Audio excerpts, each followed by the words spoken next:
What decision will haunt you for the rest of your life? 10 minutes after drinking my second vodka tonic, I felt way more drunk than I should from 2 drinks.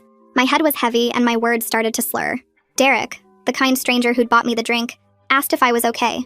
When I said I felt dizzy and that maybe I hadn't eaten enough, he suggested some water. He ordered it from the bartender again, but when I drank it, the dizzy feeling got worse instead of better. The light seemed too bright suddenly, and when I tried to focus on Derek's face, it kept sliding out of focus. I told myself I was being paranoid, that I'd just drunk too fast. Derek moved closer, putting his hand on my lower back to steady me, and said maybe I needed some fresh air. I said no, I was fine.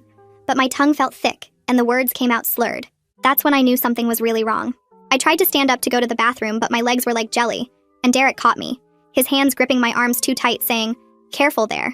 Looks like someone can't handle their liquor." His smile was different now, satisfied, like something was going according to plan. The bartender glanced over but just saw what looked like a drunk girl with her boyfriend.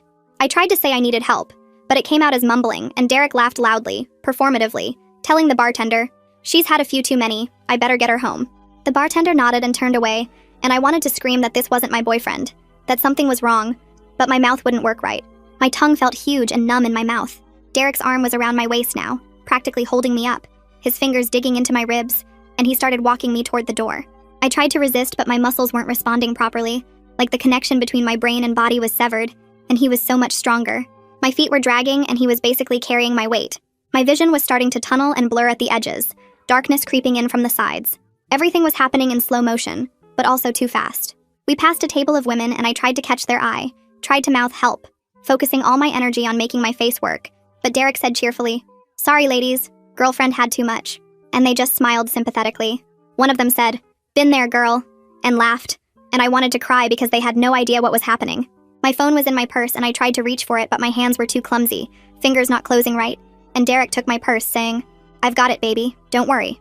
The way he said baby made bile rise in my throat. He was steering me through the crowd now, and people were stepping aside, seeing what they expected to see, just another drunk girl being taken home. I tried to grab onto a chair as we passed, but my fingers wouldn't grip. Derek noticed and pulled me harder, whispering in my ear, "Stop making a scene or this gets worse." The cool air outside hit me, and for a second I felt more alert, the shock of temperature change clearing my head slightly. But then the dizziness crashed over me worse than before. My knees buckled and Derek held me up, making it look caring, but his grip was bruising my arm. He was walking me away from the bar toward the parking lot, and I tried to pull away, but it was like moving through thick syrup, every movement taking enormous effort. My legs felt like they weighed 1,000 pounds each.